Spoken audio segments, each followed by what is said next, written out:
Get your copy of Fire. It's definitely a must-read. If you enjoy hood books, this one is it. Just like the title of the book, it's officially Fire. Get it on Amazon, paperback or Kindle.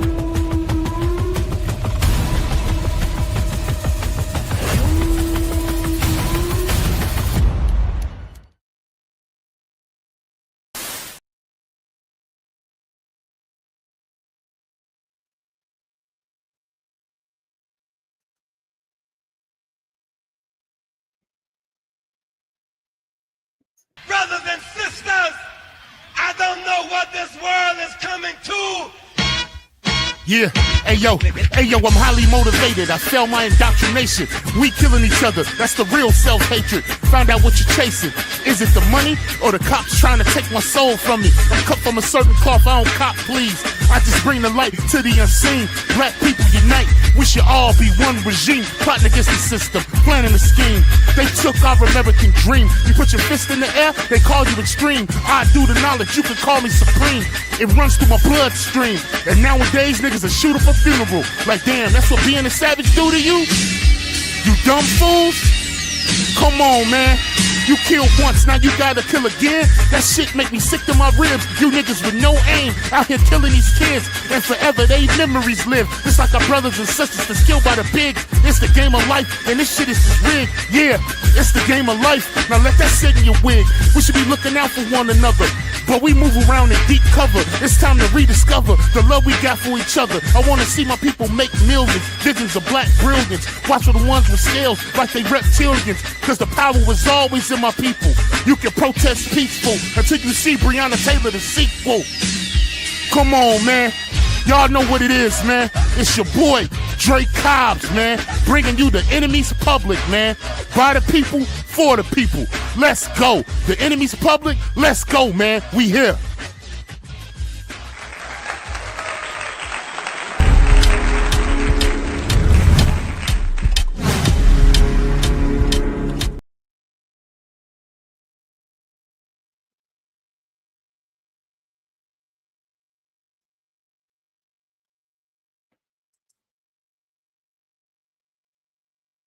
Imagine standing near a quiet, peaceful lake as you watch the sunset fall into the calm waters. It's tranquil, almost serene, until you realize, what if I told you that an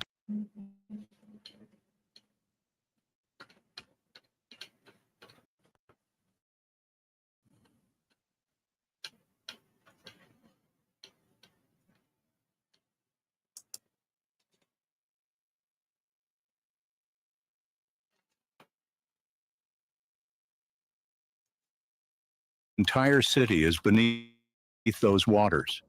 You heard me right. Not just any town, but a black community that was once thriving.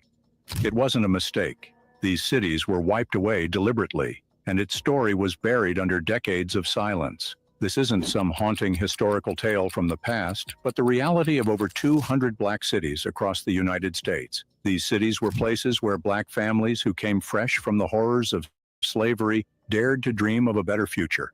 They built an entire town that had homes, schools, and businesses that stood as symbols of hope and resilience. But what happened next is shocking. These communities became targets of resentment and destruction. The supremacy didn't just want to suppress black success, but also wanted to erase it from existence. And so, under the guise of progress, the government stepped in, flooding these communities and drowning their stories, their legacies, and their dreams beneath the waters. Why would the government do this? And how could such a deliberate act of erasure happen on such a large scale? This isn't just a story of lakes and dams, but one that was inspired by racism as a weapon against black progress. This is a dark chapter in history that most people are not familiar with, a deliberate attempt to ensure these black cities were wiped away and forever forgotten. In this video, we're exposing these hidden stories and bringing them to light.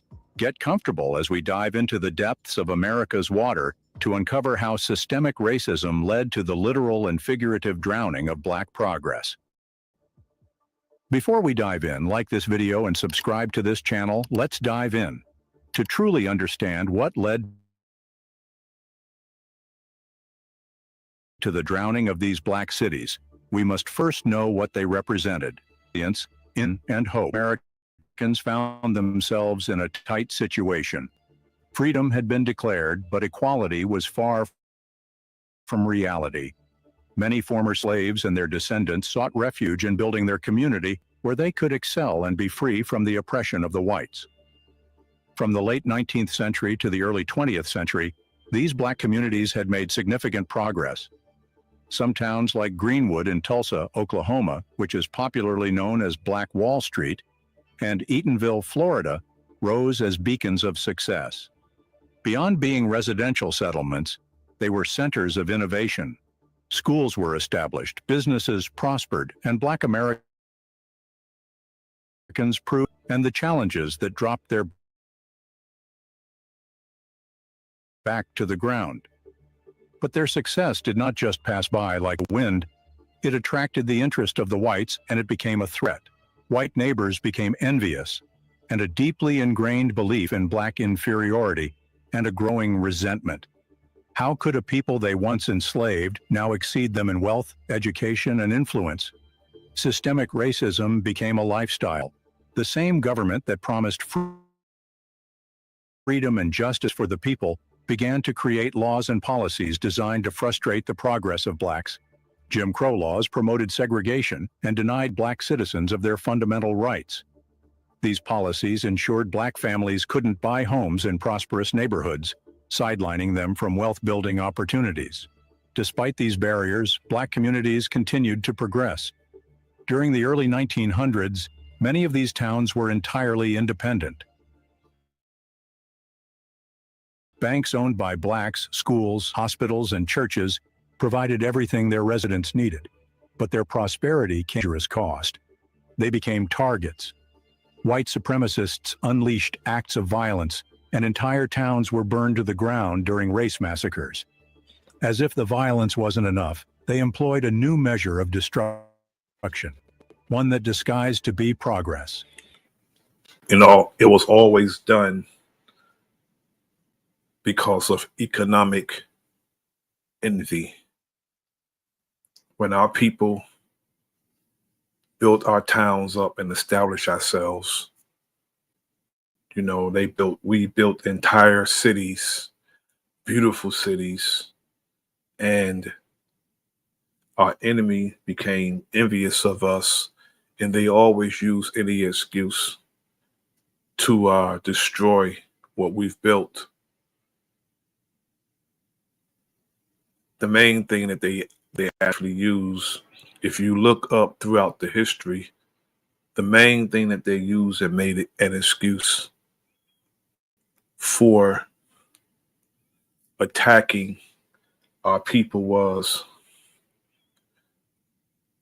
they'll use their woman. They'll always use a compromising position. A brother may be alone with a white woman and she'll holler rape, or they'll send one of their women to us for the pretense of attacking our people.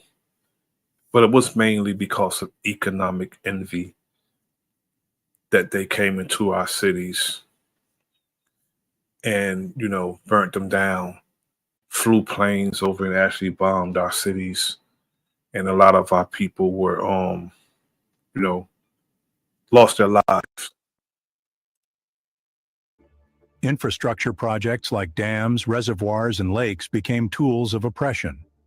Under the pretense of public good, governments declared eminent domain that forced Black families off their land. These communities that were built on dreams and hard work were drowned and erased from the map and memory of people. What we see today as tranquil bodies of water were thriving centers of Black excellence. The question is, why hasn't history remembered them? Why were their stories given a blind eye? The answer lies in the intentional act of system and to ensure their successes were forgotten. These cities weren't just towns, they were legacies that, despite being buried underwater, demand to rise again. The conscious drowning of black cities across the United States wasn't just a historic accident, but a calculated act of systemic oppression. The government used eminent domain laws and infrastructure projects as cover to carry out a campaign that would erase thriving black communities and replace them with lakes, reservoirs, and dams. Under these calm waters are the physical remnants of homes and businesses, and also the buried legacies and stories of black resilience and progress. During the early 20th century, as the country grew, large-scale infrastructure projects became crucial to meet the demands for electricity, water, and flood control. The government used eminent domain, with a claim of private property for public use as a tool to seize land, with almost no regard for their rights or any form of compensation. These projects weren't just about utility, they served a dual purpose. Under the guise of progress, black communities were brought down to nothing, and their lands were often deemed expendable. In reality, these projects became a strategy to dismantle the economic and social backbone of thriving black cities. An infamous example of a drowned black city is Oscarville, Georgia, beneath Lake Lanier. During the early 1900s, Oscarville was an active black community in Forsyth County, Georgia. It had a good number of schools, churches, and farms that were established by industrious black families. But racial violence changed the whole narrative.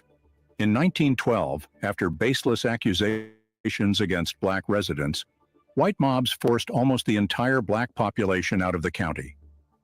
They went as far as seizing their lands, and by the 1950s, the government flooded the area to create Lake Lanier. Today, the lake is a popular record was destroyed by racial hatred. Another city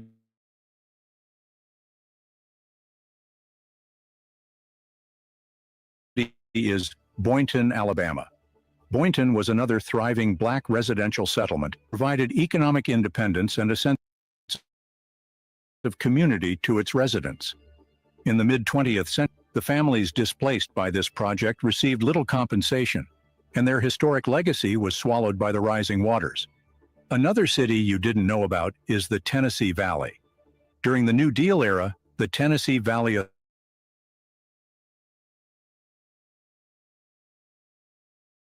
Authority, TVA, was tasked with building dams and reservoirs. Black communities were often given up in the process. Thousands of black families were displaced, likely to receive. And they do that to this day with eminent domain and gentrification. They'll actually try to get your land for a very cheap price. You know, there's no robbery in a fair exchange. If there's not a fair exchange, somebody in that exchange is being robbed. And if you don't sell for that cheap price, sometimes, especially if the government want the land, they'll go down to City Hall, they get a city inspector. I've seen it done in my city, and they'll just condemn your property and take it from you. It's done to this very day. Land being stolen from our people with eminent domain and gentrification. They'll say, well, we're going to tear these old housing developments up. We're going to build something nice. They do that, but they never allow us to come back. Received fair compensation. The government not only facilitated the destruction of black cities, but actively and rarely preserved, and the descendants of displaced families were left without. Wasn't a random act of development, but an intentional choice that prioritized white progress over for Black lives. Predation. Black residents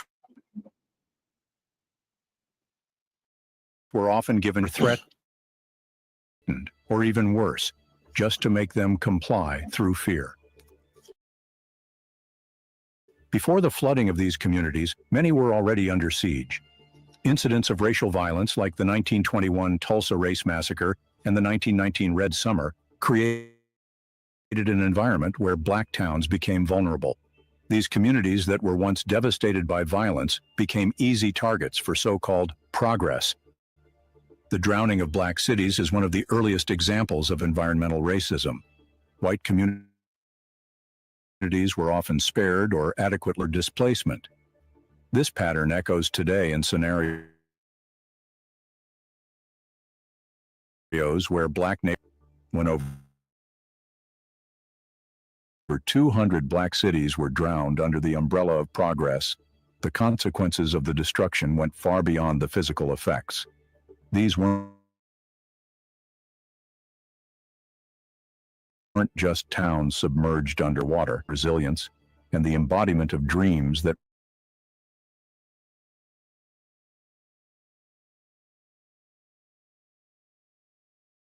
refused to die after centuries of enslavement. What was lost in America? These floods robbed Black families of their wealth. The story of drowned Black cities is more than just a historical tragedy. This exemplifies how systemic racism used infrastructure as a weapon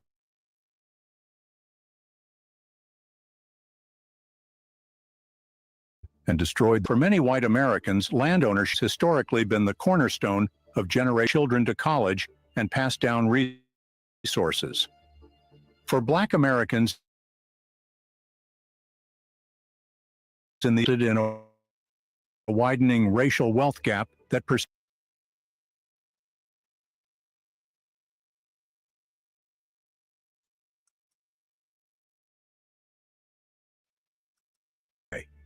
Black families were forced to start over with little to no compensation.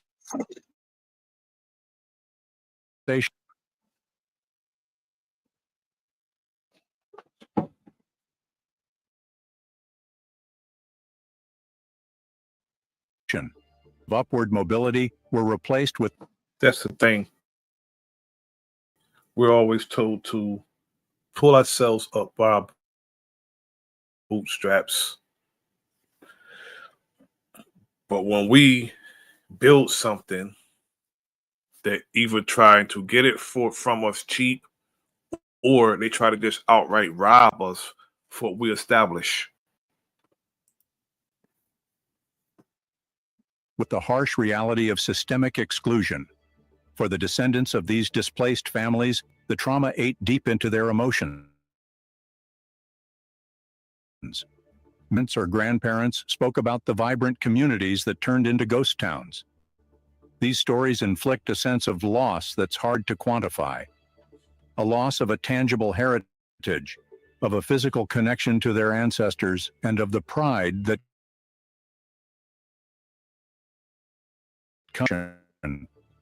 Black neighborhoods are still disproportionately targeted for destruction or redevelopment, usually under the guise of progress. Highways are being built through historic Black districts. Toxic industries are situated near Black communities. Though the approach may have evolved, the intention remains the same. The waters may have come to the surface for the sake of justice and remembrance of those who were affected. In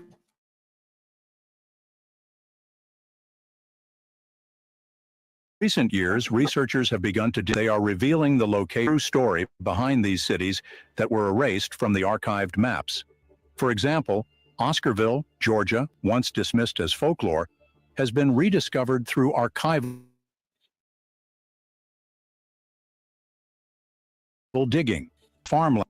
Can you imagine somebody would be so evil that they would destroy somebody's town, somebody's city, and just flood it and make lakes out of the cities, drown entire people, burn entire cities down, and then flood them out and then just cover them with water. And it's as if the city or town never existed. Farmland that were submerged to create Lake Lanier. Similarly, the history of Seneca Village, which was a predominantly black settlement in what is now Central Park in New York City, has been unearthed, opposing the narrative that the park was built on empty land. Technology has also become a powerful tool for rediscovering these histories. Underwater archaeologists are using sonar technology to locate submerged towns.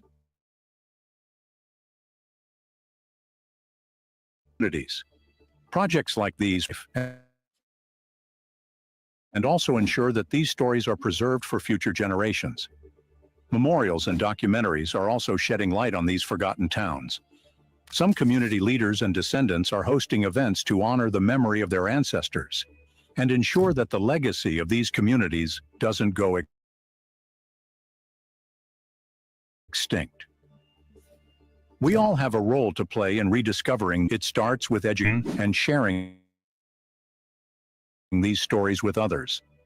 It continues with advocacy, supporting the efforts of historians, activists, and descendants who are fighting to preserve these legacies. It forces us to confront the question History of flooding black towns.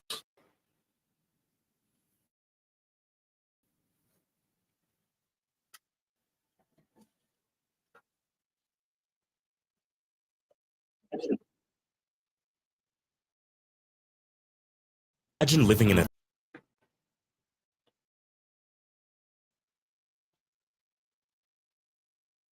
violence in the days when racism was at its peak. Such communities existed in the United States during segregation, and at least 200 of them were established by 1888. But as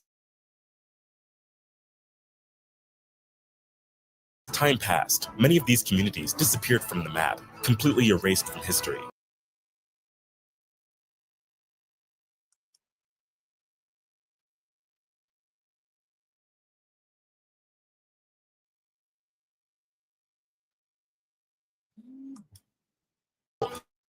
Why were these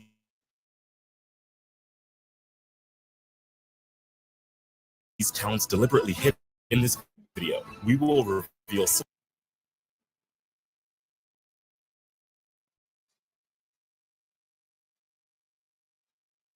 of the major black towns now hidden underwater or transformed into something else, and their black inhabitants displaced. The first is the Seneca Village. Was established in 1825 on the outskirts of New York City at a time when African-American residents were facing legal segregation. On calling us African Americans when that term came about in the mid-1980s, and they're calling us African Americans. We were never African Americans, and they was trying to call us African Americans from way back then, when that's never who we were.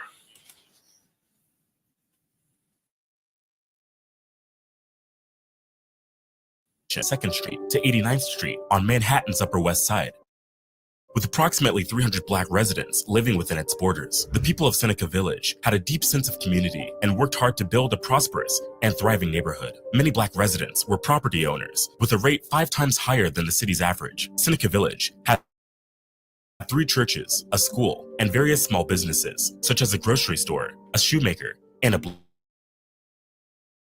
blacksmith. However, the residents of Seneca Village and opportunities as the city of New York began to expand and urbanization took hold. Many wealthy New Yorkers sought to improve the area by creating a large park, which is now known as Central Park. In 1855, the New York State Legislature passed the act to lay out a public park in the city of New York, which authorized using the eminent domain to seize land to create Central Park. The residents of Seneca Village were accused of being a public nuisance and were forced to leave their homes, and the residents were forced to relocate somewhere else, mainly to Manhattan's Lower East Side. The erasure of Seneca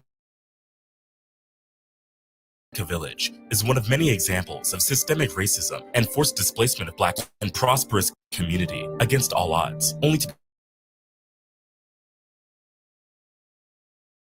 be pushed aside by the government. Land from us to make, took land from us to establish, can't even afford to live near Central Park.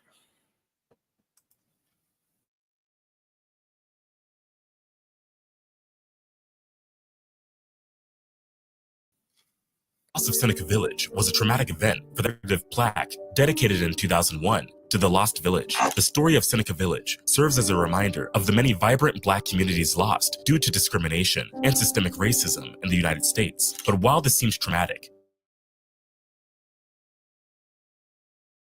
many African Americans in Alabama faced a movement called Business Spotlight. Part of our mission is to uplift and empower the culture, and a great way to do that is by supporting Black owned businesses. So today, we'd like to share with you a publication, DTR 360 Books. Hey, what's going on, family? Assalamu alaikum. Shalom, shalom. Hotep, Islam, Alafia. So listen, DTR 360 Books. Everything from comic books. Alright, you have everything from history books.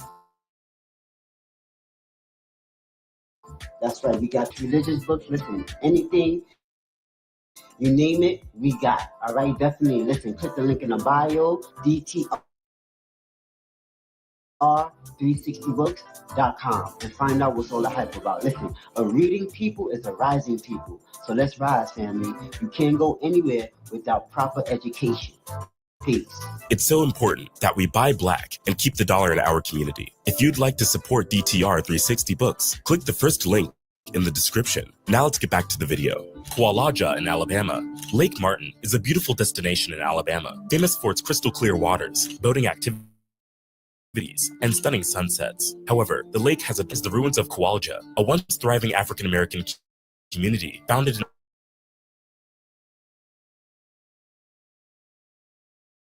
in the late 19th century. Kualaja purchased thousands of acres of land in Alabama and sold it to other African American families. The community grew and prospered with its Black-owned railroad and was home to the Kualaja Academic and Industrial Institute. This school provided education and vocational training to African American students. The school helped prepare generations of African American students to succeed in a world and a lack of economic.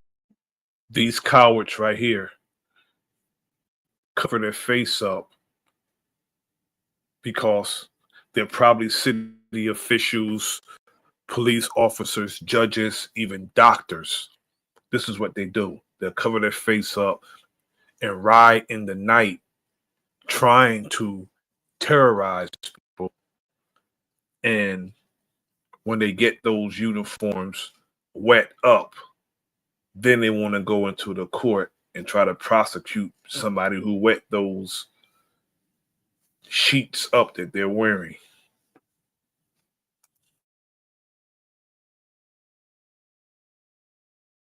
African Americans in the area led to the community's decline in the 1920s. By the 1950s, the once thriving community had all disappeared. In the 1960s, the Alabama Power Company purchased the entire land to build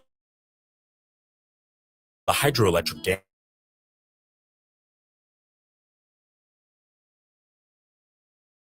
Examples of how Black communities in America were systematically destroyed and forgotten throughout history. Despite this erasure, efforts are being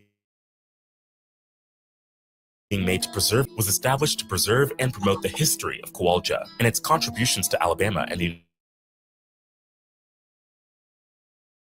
United States, including exhibits on John Benson and the Kualaja Academic and Industrial Institute. The society also organizes tours of the area and hosts events celebrating Kualaja's heritage. In addition to the work of the Kualaja Historical Society, other organizations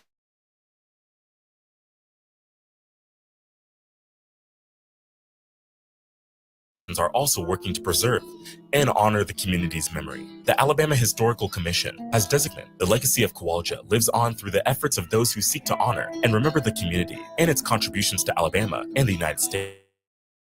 And this is not the only city underwater, as writing with human activities. Oscarville in Georgia.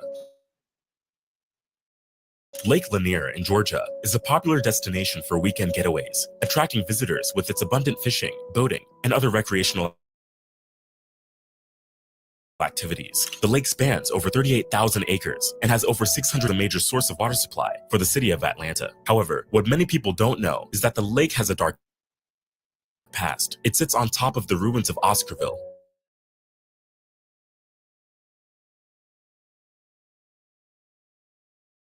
a thriving African-American community.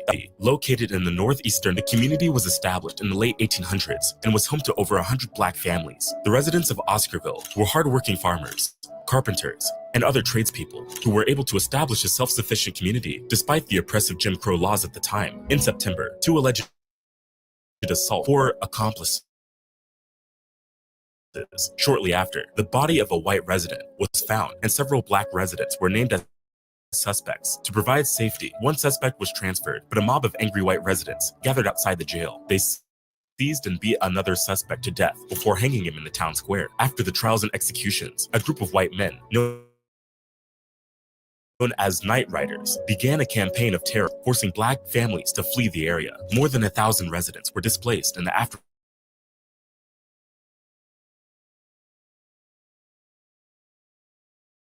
of the violence. The land were also Lake Lanier on top of the road. I don't like when they spin the narrative on these stories because they make it seem as if we were helpless and weren't able and didn't fight them and didn't lay some of them down. I don't like how they push the narrative make it seem like we was just cowards and then stand up for ourselves. They have to tell the story.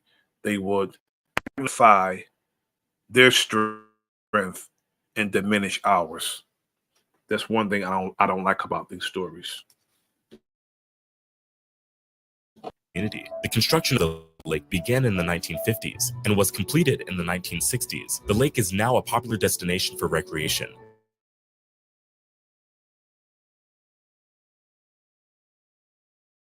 And serves as a major history. Many visitors to the lake have reported seeing strange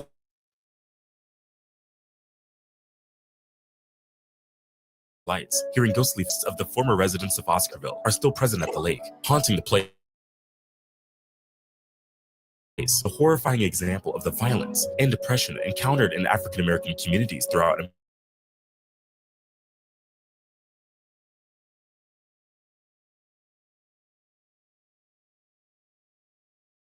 American history. However, efforts are being made to preserve the memory of Oscarville and honor the lives of those who were lost. The black student lynching, and there are in recent years.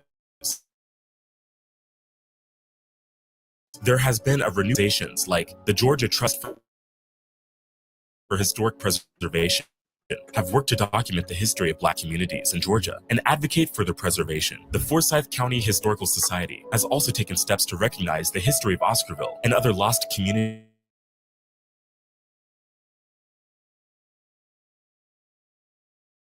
in the area. Despite the efforts to preserve the memory of Oscarville, but it doesn't end here. Vanport in Oregon is another place now buried underwater. Vanport in Oregon. During World War II, the United States witnessed an unprecedented surge in its manufacturing and industrial sector to support the war effort. This period saw the rapid growth of shipyard industries, which became vital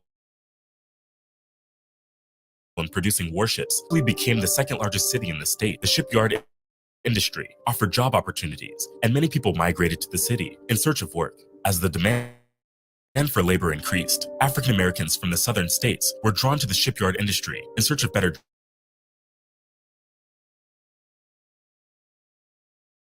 job opportunities. However, due to systemic racism, the Albina neighborhood was the only too small to accommodate the growing population, and a solution was needed to address the housing crisis. Vanport was built as a temporary solution to house these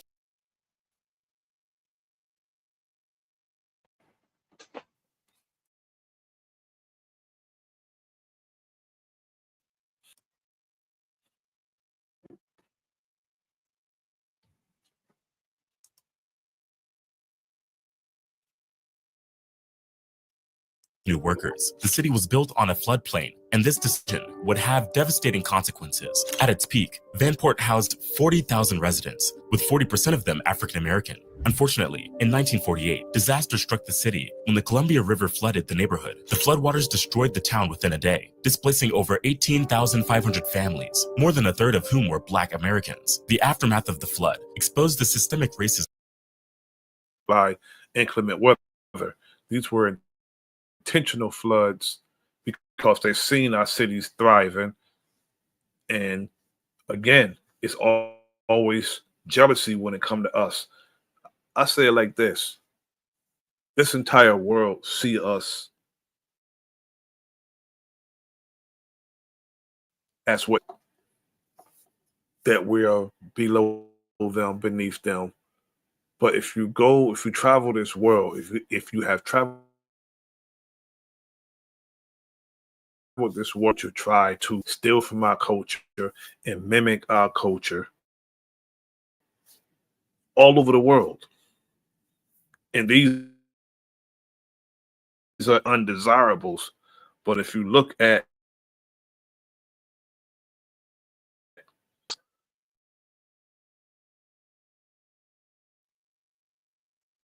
to get what we have, and then once we welcome them with open arms into our culture, they'll try to steal our culture. Now, these floods was a part of systemic racism all over the United States. They'll see us building our cities. They'll see us flourishing, establishing ourselves. And economic envy will set in, and they'll make any and every excuse to do something nefarious to what we establish. You know, they did it this way or they did it in a court of law with eminent domain, gentrification, and outright stealing. Using some say if you live in another state and you're not on your land for a while, they'll try to use the discovery doctrine to get your damn land. racism that existed in Oregon. White supremacists attempted to keep Black Americans out of the state, and the state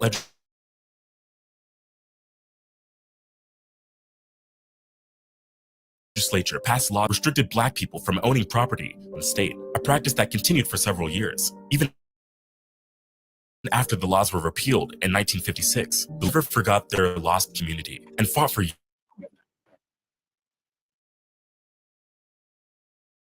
years to preserve its memory. The Vanport Mosaic Festival is held annually to honor the lives lost and celebrate the city's events, including live performances, exhibits, and oral histories from former residents. The legacy of Vanport still resonates with the residents of Portland today. The city has a troubled history of racism and segregation, with the African American population facing numerous obstacles, including access to education. Addressed in addressing these issues, it has launched various initiatives to improve the quality of life for the African American community, including affordable housing, job training, and of the former residents of Vanport, who fought to preserve the memory of their lost community. While progress has been made in recent years to address the legacy of systemic racism in Portland, much work still needs to be done to achieve equality and justice for all. Next is Susana, a former village. Like this video and subscribe to the channel for more content like this. Thank you for the. Let's get back into it. Susana Village in Alabama.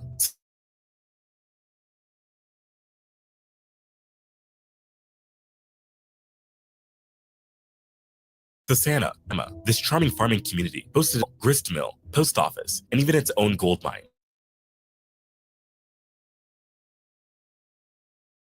Situated on Blue Creek, between Curry's Point and Still Waters, Susana was a beacon of not to be. In the early 20th century, the construction of Lake Martin resulted in the town's submergence underwater. The once vibrant streets and bustling businesses were lost forever,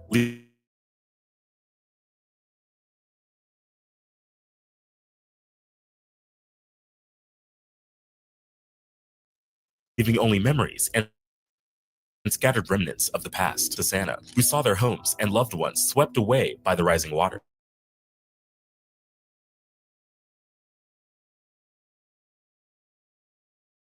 Despite its tragic fate, Santa's legacy lives on in the hearts and minds of Alabamians and history buffs. A gold mine, a school, two smith shop, and a church of the people of Susana, who built a thriving community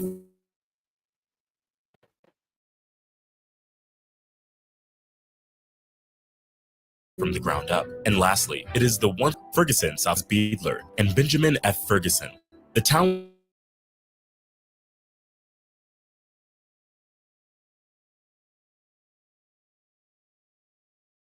was established to support the operations of the Santee River Cypress Lumber Company, which was responsible for harvesting old growth firm-owned and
depended entirely on the company for their livelihoods, as there were no other sources of employment in the area. Despite exploiting workers, the town of Ferguson thrived for several decades. The sawmills cut wood, and the kiln produced treated wood products, including creosote-infused railroad ties. The post office began operations in 1890, and the town had several businesses, including a bank, a hotel, and a general store. The town's residents had access to various services and amenities, such as a school, a church, and a library. However, the Santee Cypress Company shut down its Ferguson operations in 1915, which led to the town's decline. Workers were laid off, and the post office shut down in 1917. Ferguson became a ghost town, abandoned and forgotten. Over time, the buildings fell into disrepair and were eventually demolished. In the following years, the land that was once Ferguson was repurposed for various projects. The Santee Cooper Power and Navigation project, which began in 1939, included the construction of the Santee Dam downstream from the Ferguson site. The lake's shallow waters covered most of the town's site, including its streets, buildings, and cemetery. Today, despite its disappearance, the legacy of Ferguson lives on. The lumber industry, which was once the town's lifeblood, is still an essential part of the economy of the South, and many companies continue to harvest timber from the region. The town's story is a reminder of the industry's impact on local communities and the importance of fair labor practices. The submerged town is also unique.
Peace.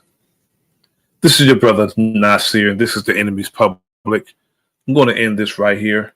Too many difficulties, and I was listening in briefly, and I think it's lagging. I like to give quality presentations, so I'm going to have to call my provider and cuss them out. We have to be mindful about these companies, these cable companies, and these internet companies.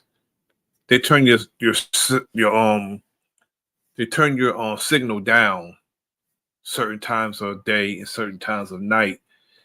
They want all their money, but they give you not even half of your damn services.